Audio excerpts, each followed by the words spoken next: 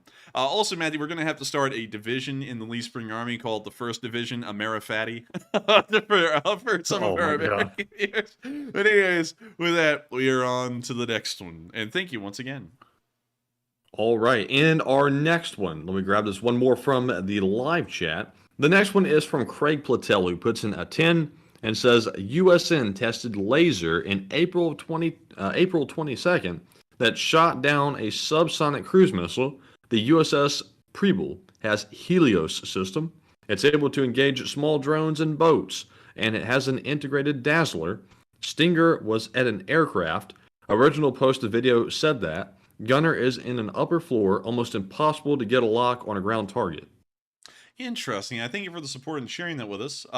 Very interesting to hear both of those things, that we do have the laser system on the ships, and also that the Stinger was a little too high to fire at a ground target, although the caption did say that. And so with that, thank you so much once again. I hope we addressed that fairly well. And also, Matthew, real quick, throw up a poll on this one.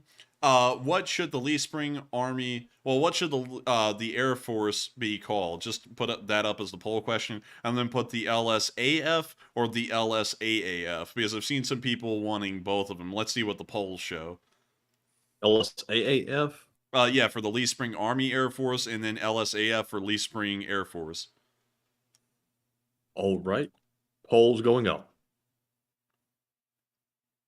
Or, oh, never mind. We already put it up. I was about to say Lee Spring Army Air Corps, kind of like the Army Air Corps from the Second World War, but we'll just leave it at that and see which one gets it. Let's say LSAF is dominating right now, so we are on to the next one. All right, and our next one goes to Trister1 once again. He puts in another 20 and says LSAF Amerifati Squadron Drone Fund. Well, thank you for the support, Tristan. Oh, man. No, Rickenbacker's flying. Wait, Rickenbacker, aircraft. Eddie Rickenbacker, the leader of the Amerifati squad in the First World War. Oh man, you know what happens when you're a member of the Snack Squad for too long, Matthew? You become an Amerifati. Yeah. Oh man, but still. I love these World War I aircraft. I really love the SPADs that the Americans had. This is a SPAD, by the way, in case you all didn't know.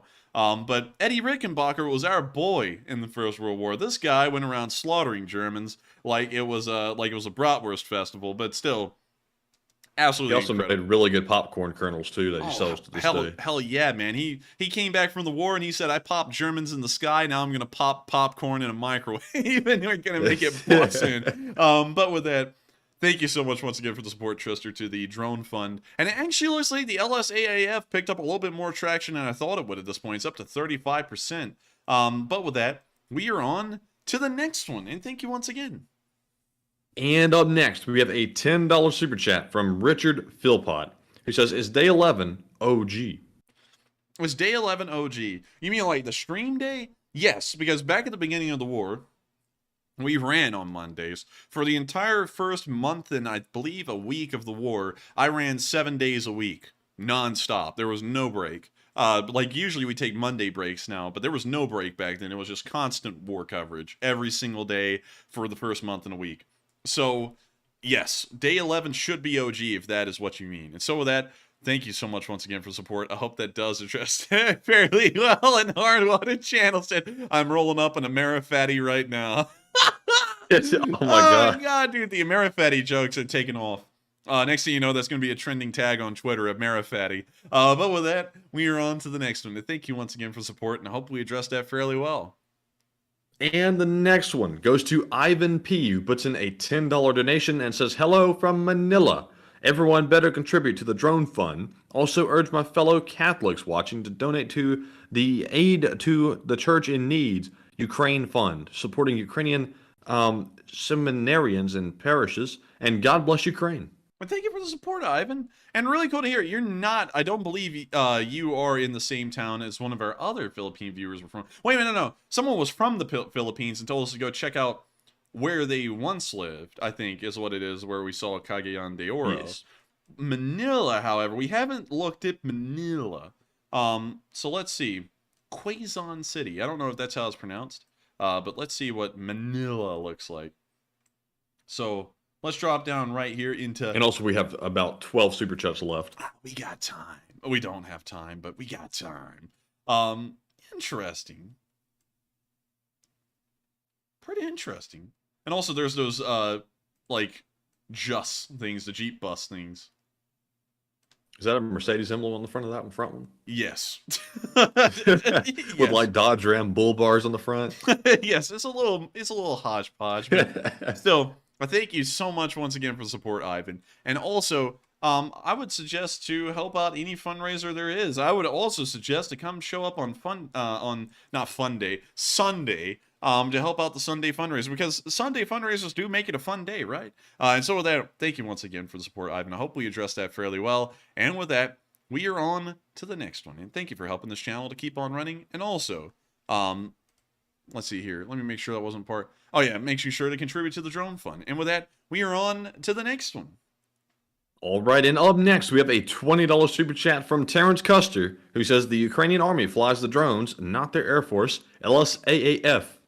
And I think you're going to support Terrence, but I believe you have to understand that also we'll probably have to start doing the speed super chat segment where I just go at 1,000,000 miles an hour here after this one, but the Lee Spring Army's organization is different than the Ukrainian armies because we have to account for multiple nations across the world. In fact, we have to account for every nation across the world, and we also have to account for different unit structures because of that, although we do not have any unit structures to speak of right now. So with that, thank you so much once again for the support, Terrence. I hope that does address that fairly well. And guess what, everyone? It's now time.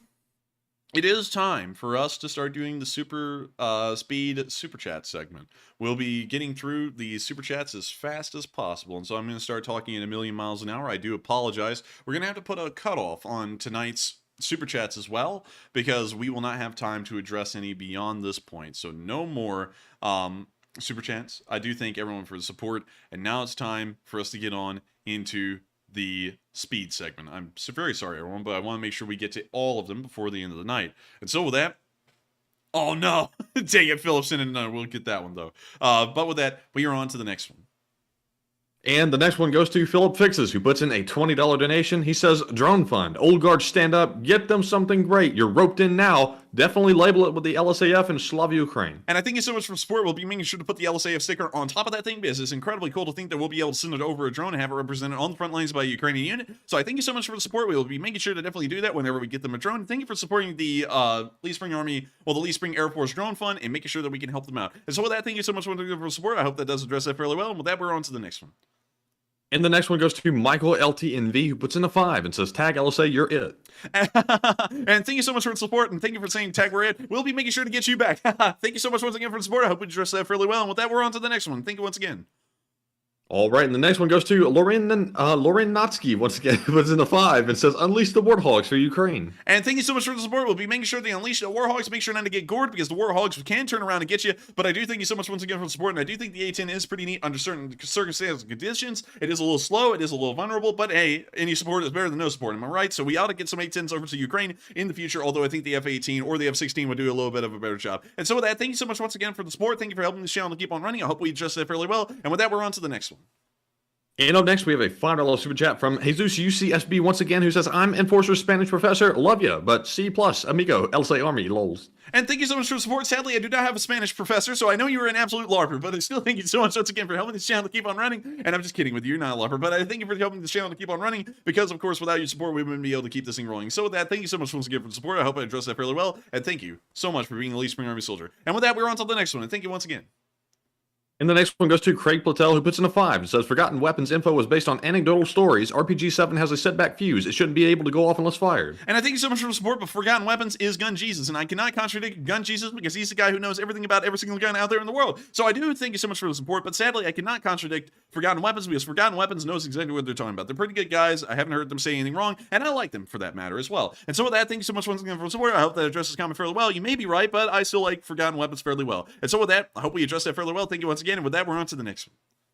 And the next one goes to Dark Warrior 137, who puts in a 5 and says, alternate reality where the LSA is running the post-war accountability for Russian leaders. What are your methods of holding them accountable? The methods of holding the Russians accountable, the only way to do that is through an unconditional surrender and trying to get them into The Hague or something similar in a war crimes tribunal that is most likely held by the United Nations or a similar organization. Sadly, there's no way to get them if they are still inside of Russia, and Russia exists after this war, so there are very little ways to hold them accountable if the Russians continue to survive after the war is over. So with that, I hope that answers the question fairly well. Thank you so much once again for the support. Thank you for helping the channel to keep on running, and with that, we're on to the next one. And the next one, real quick, is from Madison Music Teacher, who puts in a 5. It says, expand on last night's post. Only 3,000 Union soldiers held back 39,000 in Decatur because of the 2 iron ships and the bridge. Any comparisons in Ukraine? That is incredibly cool. Sadly, I don't think if there are any comparisons to Ukraine similar to that, because no Ukrainian units have been supported by the Navy because their Navy hardly exists. So, unfortunately, I don't think that's happened. But still, thank you so much for the support and an interesting story, and about the Battle of Decatur, I believe it is. So with that, I hope that addresses that fairly well. Thank you so much once again. And with that, we're on to the next one. And the next one goes to Dark Warrior 137, who puts in a 5 and says, real question is, did the Soviets swiftly and elegantly obliterate the Nazis in World War II, or are they currently making the Kremlin put AA trucks on the roof? They are currently making the Kremlin put AA trucks on the tracks of the roof. They are not doing that well at all. I would have to say that they're doing incredibly badly, as a matter of fact, right now. And in the Second World War, they were also doing incredibly poorly then. They had to get the Lend-Lease from the United States to be able to push the Germans back, and without that, they most likely would have failed. And they most likely would have been pushed back to the Ural Mountains. So with that, I hope that answers the question fairly well. Thank you so much once again for support. And with that, we're on to the next one. And up next, we have a $5 super chat from Tremaine Pryor, once again, who says, for the drone lulls. Read that again. For the drone lulls from Tremaine Pryor. And thank you so much once again for the support, and we will make sure to put that towards the journal loans, or whatever the hell Matthew said, because I think he's trying to go really quickly on that. But once again, thank you so much once again for the support. I hope that addresses that fairly well, and with that, we're on to the next one. And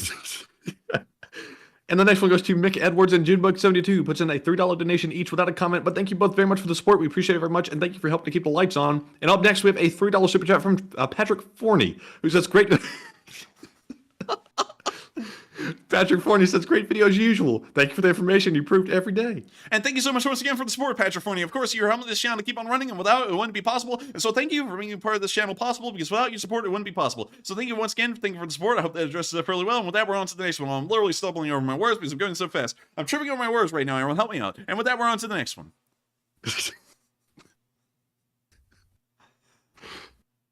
And up next, we have a $2 super chat from Who Dat Dragon, who says, enforces the channel silly voices and all.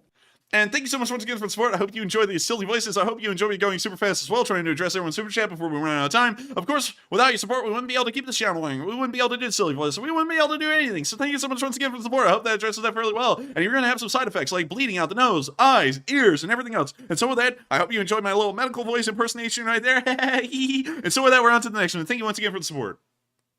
And up next, we have a $2 super chat from Redo Mobile, who says, Slava Ukraini. And thank you so much, Redo Mobile, for the support, and of course, Slava Ukraini. And thank you once again for helping this channel to keep on running. I hope we adjust that fairly well, and thank you so much once again for helping this channel to keep on running. And with that, we're on to the next one. And the next one goes to Dubsy Dabster, who puts in a 2 and says, Capybara, I pull up. I pull up, Capybara. And thank you so much once again for the support. I have to say, the capybaras are really funny. Take a look at this. Look at this. Capybara. Haha, isn't that nice?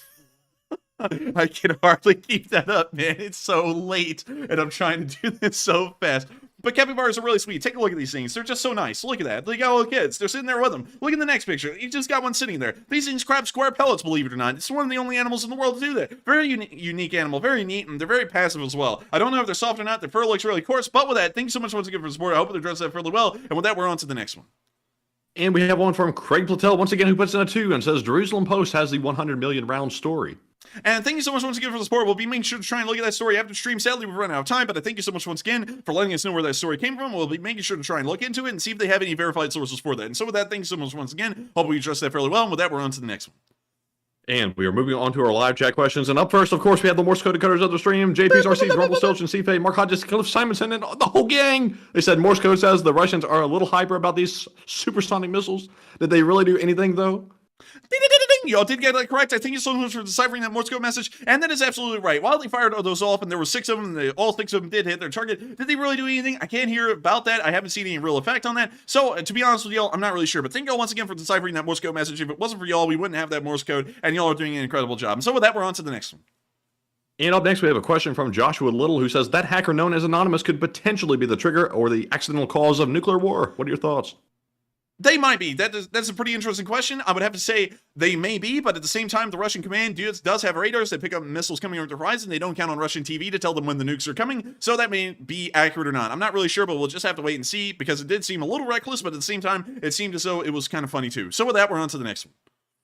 And the next one goes to PR Beck, who says the missiles may have the speed. That is easy, but does it actually hit the target it was aimed at? That has always been the hardest part for the Russians, poor fellas. Poor fellas, God bless their souls. I don't think they know what the hell they're doing ever, but I'll have to be honest with you, completely honest with you. I think that those missiles did hit their targets. From what I understand, they are flying around Mach 10 to Mach 12. They're going so fast, it's really hard to fear off target. So I think they probably slammed dead onto the target. So with that, I hope that answers the question fairly well. Thank you so much once again for throwing in an interesting one. And with that, we're on to the next one. And up next, we have a question from Linda Vickers, who says, if Ukraine initiates a no-fly zone, would Russia even care? If Ukraine initiated a no-fly zone, Russia probably would not care. The Ukrainians would have to, of course, enforce that by shooting aircraft down. But at the same time, the Russians enforce a no-fly zone over Ukraine, and the Ukrainian Air Force still flies. So it seems as though it doesn't really matter if either side tries to enforce that on the other, because it's a war, and really, for both sides, they're trying to ensure that it's a no-fly zone for the other. And so with that, I hope that I addressed that fairly well. Thank you so much once again for asking. And with that, we are on to the second to last question of the night. And this question goes to Jorge Rivera, who says, why some prisoners are taped more than others? Some prisoners are taped more than others because some of them just like duct tape. Some of them like being treated like that. Why in the world are you discriminating against them? Some of them just like tape. And so with that, thank you so much once again for asking the question. I hope that answers that fairly well. And with that, we're on to the next one.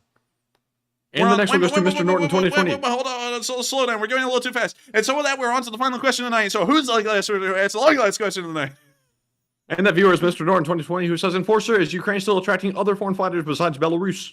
They are attracting more foreign fighters. They're attracting fighters from Poland, France, the United States, the United Kingdom, Germany, Canada, and many other countries around the world. We've seen almost every single country represented inside of Ukraine. We've also seen a couple being represented inside of Russia. For example, Mozambique, among others. So with that, I hope that answers your question fairly well. Thank you everyone so much once again for watching. It's been an absolute pleasure running the stream tonight. And of course, if you all have all enjoyed, please make sure to like, comment, and subscribe. Click the subscribe button and the like button. Hitting the like button helps this channel reach out to more and more people. We've gotten 2,383 likes. How many more likes can we get before the stream is over? But once again, thank you all so much once again for watching. It's been an absolute pleasure. And we will see you all tomorrow at 10 p.m. Eastern Time. We run the stream every single day of the week, except for Mondays, and it's at the exact same time, 10 p.m. Eastern Time, the starting date. And so with that, thank you all once again. Have a great night. Good luck. Take care. Stay safe. And of course, love Ukraine. Thank you all, and Pukan. Pukan. Good night, everyone, though, and long live the Lee Spring Army. Yes. The Lee Spring Army sends its regards.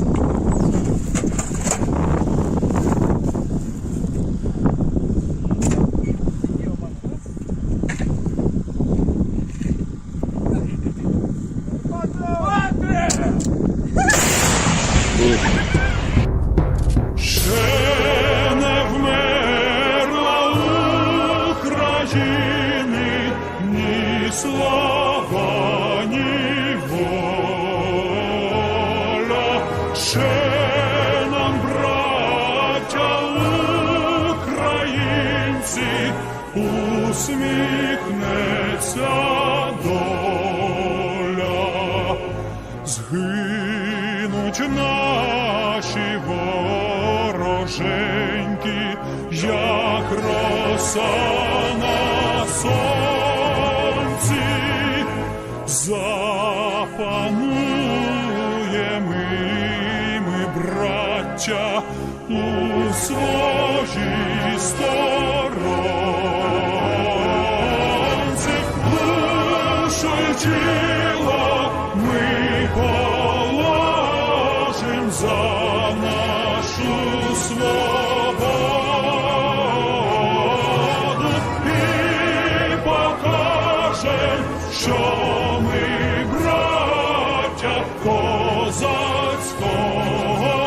роду. Душу і тіло ми положим за нашу свободу.